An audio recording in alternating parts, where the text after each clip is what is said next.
Previously on Featherstone Bicycles.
So the cleaning process continues, and next up is the front wheel. We're going to take off the tire and the tube, take all the spokes off, take the axle apart, clean everything, and then put it back together. That's what's happening on this episode of Featherstone Bicycles.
So we'll put some penetrating spray on inside each of the spoke nipples,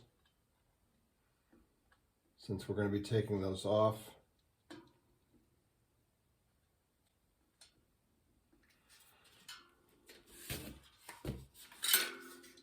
and sometimes they can be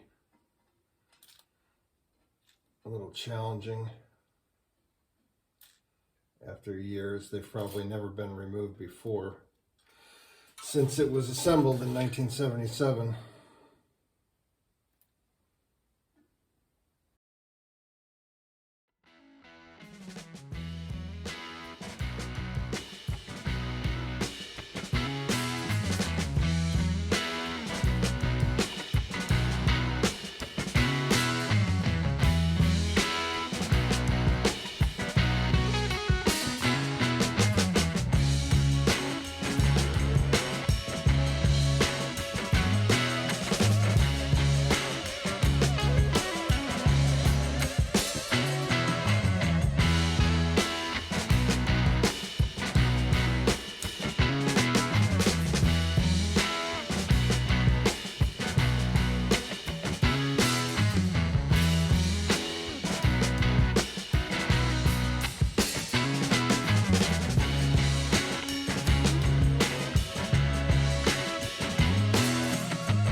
Put this back together until we're ready to clean it.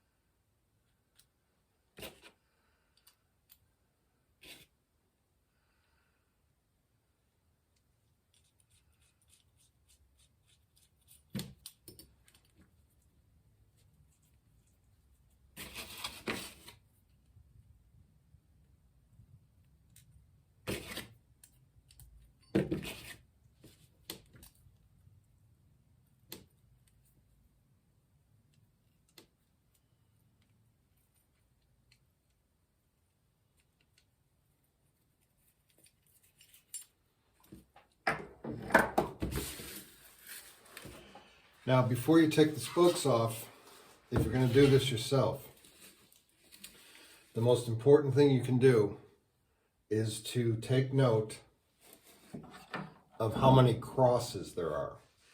In my experience, again, I'm not an expert, but in my experience of working on these bikes from the 1960s, 1970s, even some late 50s, you either have a 3-cross or a 4-cross.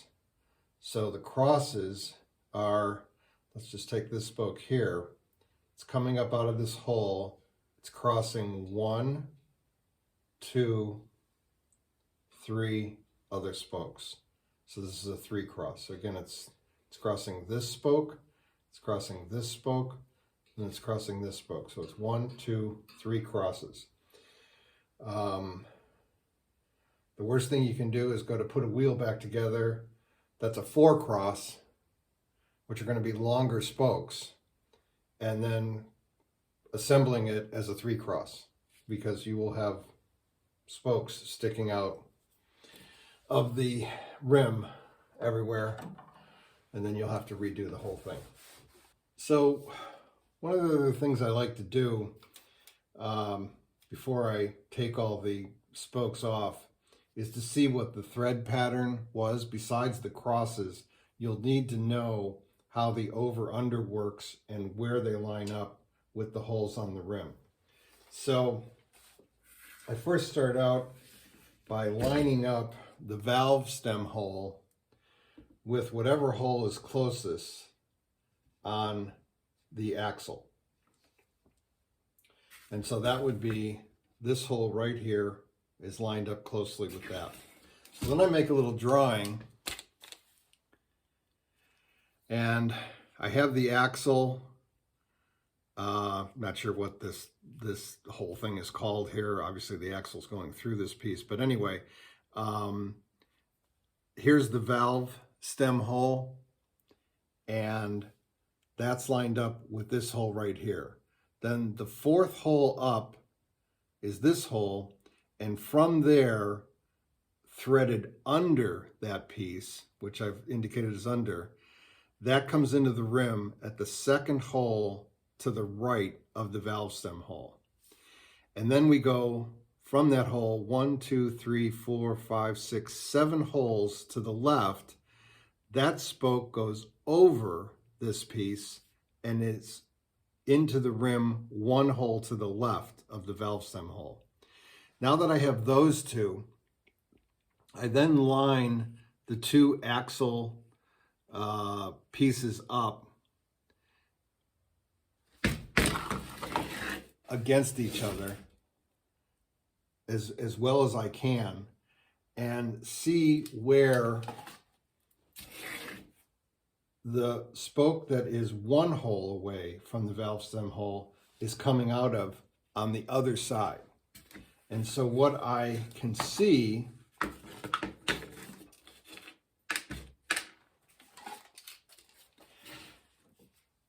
is that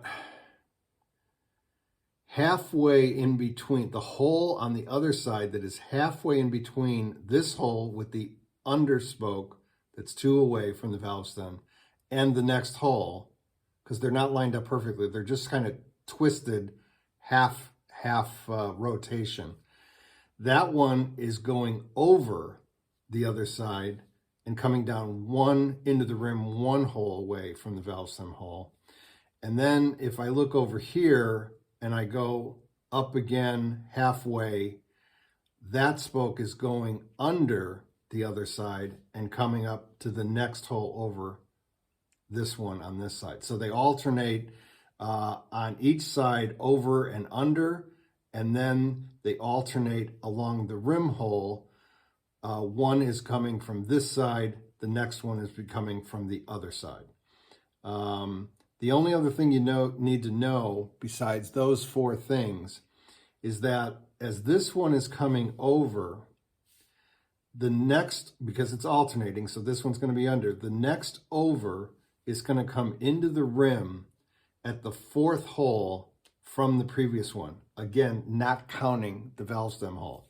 So this is an over, one hole to the left of the valve stem hole. Then there's going to be an under. Then the next over is going to come down 1, 2, 3 at the 4th hole. Again, not counting the valve stem hole. And once you have those 5 things figured out, you can just lace the spokes the rest of the way. So we'll start loosening them up from the hole for the valve. About that.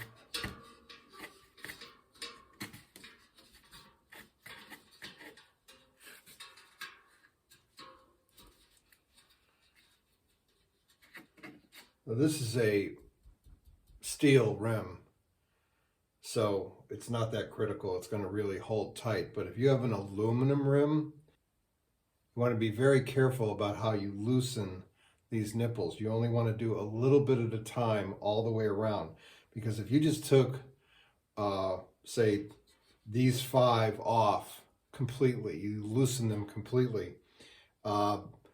Because the aluminum is a much softer metal, the tension on all the rest of these can actually bend the rim to a point where you'll never get it straight again.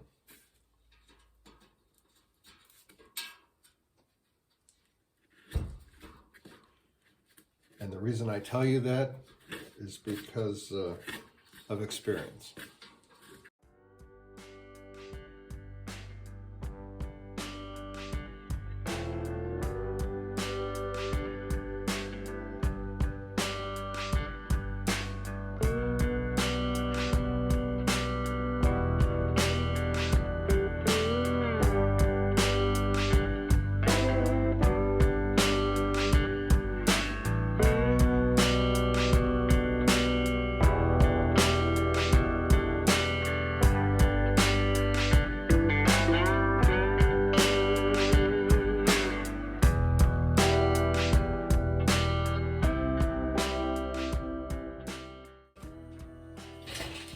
There's a special drill bit that you can buy.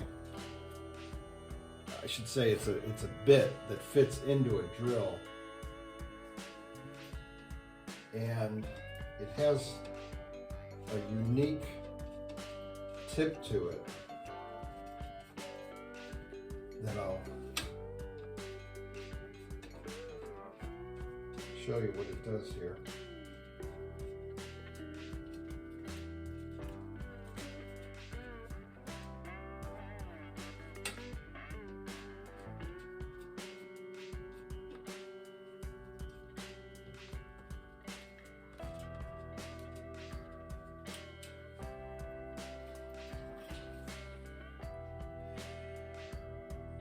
You see that the nipple that's on the inside of the rim has a slot that a screwdriver can fit in. But then of course there's also a hole, so the spoke could actually come right up to it. And there's actually a little bevel in the top of this, so it might actually protrude a little bit to the top of that. Anyway, the bit that goes in the drill has a slot, but then there's a break in the slot, and there's a little point, and that point fits down into that hole, and then you can just use the drill in reverse to unwind these nipples or to tighten them, it's a lot easier than the screwdriver. I don't have that bit.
So to clean the rim, come out here to the wash tubs and filled this up with just some hot water and dishwashing liquid, some Dawn, and we're just going to use the steel wool on it.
Give you an idea of how nicely that cleaned up. Hardly any rust spots on it at all. Well, there are no rust spots, but there is a little bit of pitting here and there. You can always tell when the bike sat for a long time in weather. Not sure how well this is showing up, but the bottom, where there would have been some water for an extended period of time, there'd be a little bit more pitting along this section. The rust was a little bit harder to get off of there, but otherwise came out really nice. We'll let this dry for a while and move on to the next step.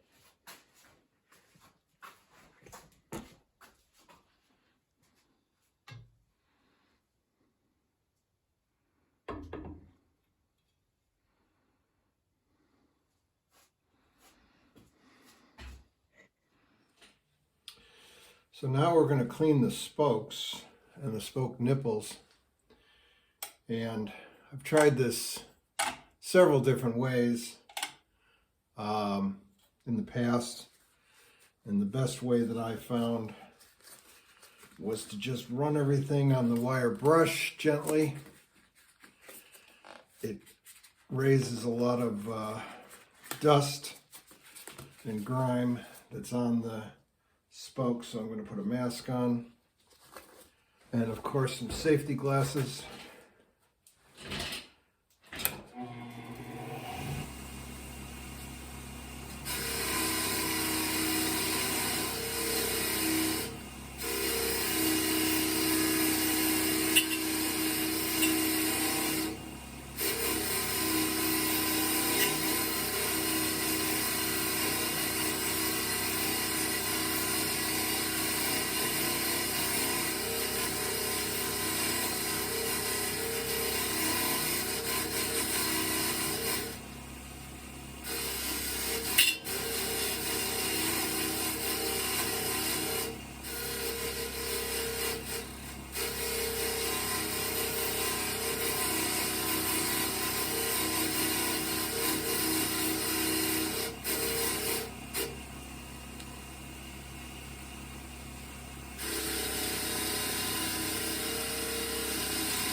It may seem like a tedious task, but you'd be surprised. You can really pick up the speed after a little bit when you get into a rhythm.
By the way, this bench grinder has a speed adjustment on it. I always have it on the lowest speed when I'm doing work like this. But one of the reasons that you want to always have safety glasses on is, you know, obviously I've got small parts here. Previous video I was cleaning up small nuts and bolts and things like that.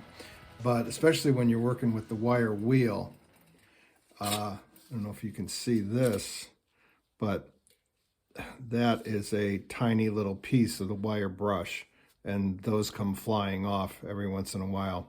So that's another reason to have the safety glasses on. You can see the spokes and the spoke nipples came out really nicely, cleaned up very nicely. Now I've just got to clean up the axle parts, and then we'll be good to go.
I had the quick release soaking in the Evapo rust for a little while, because that had some pretty bad pitting on it.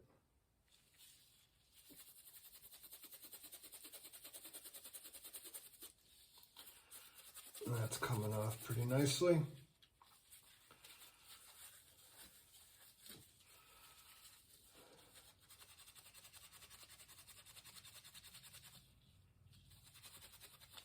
We'll hit all these pieces up on the wire brush as well.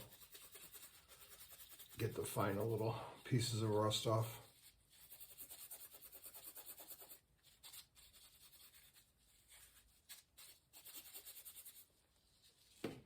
With cleaning up all the individual pieces of the axle and the quick release mechanism.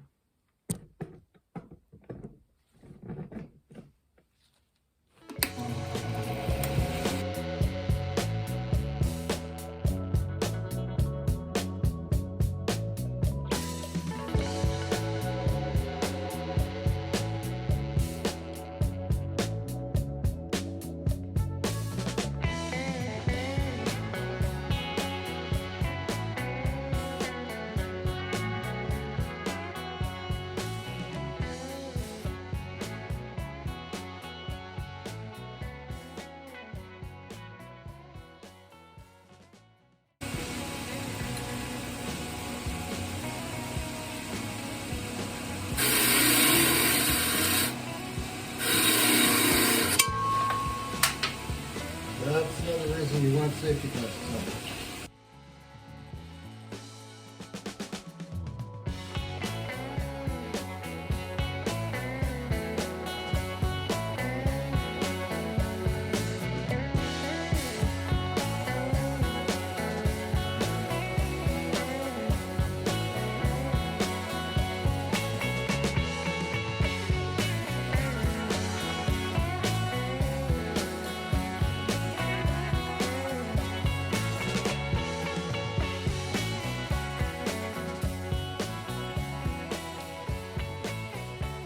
Well, here's all of our pieces from the front wheel, the rim, the axle, housing, ball bearings, all the spokes and the nipples, the skewer for the quick release, the reflector, and the axle itself with all the various hardware and the safety latches.